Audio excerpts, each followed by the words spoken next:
যুদ্ধবিধ্বস্ত গাজায় পড়েছে বিয়ের ধুম। এমন অবস্থায় বিয়ের পোশাক পাওয়াই হয়ে পড়েছে কঠিন, তাই অনেকেই বিয়ের কনেকে সাজাচ্ছেন পুরনো গাউন দিয়ে।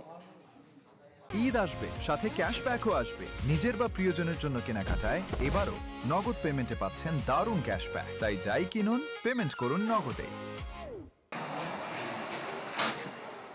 দক্ষিণ গাজার একটি ছোট দর্জির দোকানে ব্যস্ত সময় পার করছেন সেলাই কারিগর নিসরিন আল রান্তিসি। বিয়ের কনেকে সাজাতে তারই হাড় ভাঙা পরিশ্রম। শুধু নতুন পোশাক তৈরিই নয়, পুরনো বিয়ের গাউনকে মেরামত করে নতুন রূপ দিচ্ছেন নিসরিন।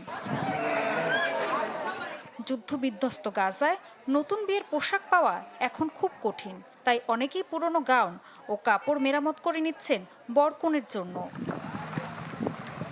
ইসরায়েলি আগ্রাসনে জীবন বাঁচানো যখন হয়ে উঠেছে বড় চ্যালেঞ্জ, তখন ঐতিহ্যকে টিকিয়ে রাখার চেষ্টা করে যাচ্ছে উপত্যকার কিছু মানুষ।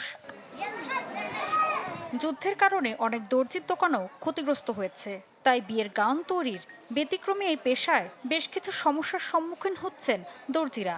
কাস্টমস বিলম্ব, অতিরিক্ত পরিবহন খরচ এবং বিয়ের পোশাক তৈরিতে প্রয়োজনীয় কাঁচামাল আনার ওপর নিষেধাজ্ঞার কারণে বিপাকে পড়েছেন আমদানিকারকরা। এতে পোশাকের দামও বেড়েছে কয়েক গুণ। যুদ্ধের আগে যে কাপড়ের দাম ছিল 120 থেকে 150 শেকেল, তা এখন বিক্রি হচ্ছে 500 শেকেলে। আবার বিদ্যুৎ সংকটের কারণে পায়ে চালিত সেলাই মেশিনেই কাজ চালাতে হচ্ছে। বিয়ের পোশাক ও শিশুদের গাউনের খরচ অনেকটাই বেড়ে গেছে। আমরা যুদ্ধের কারণে এক ভয়াবহ চক্রে আটকে আছি।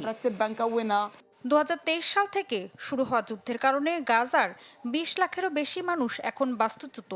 বর্তমানে হামলায় ধ্বংসস্তূপে পরিণত হওয়া ভবনের পাশে তাঁবু টানিয়ে কিংবা ভবনের ওপর অস্থায়ী আশ্রয়ে বসবাস করছেন গাজাবাসী।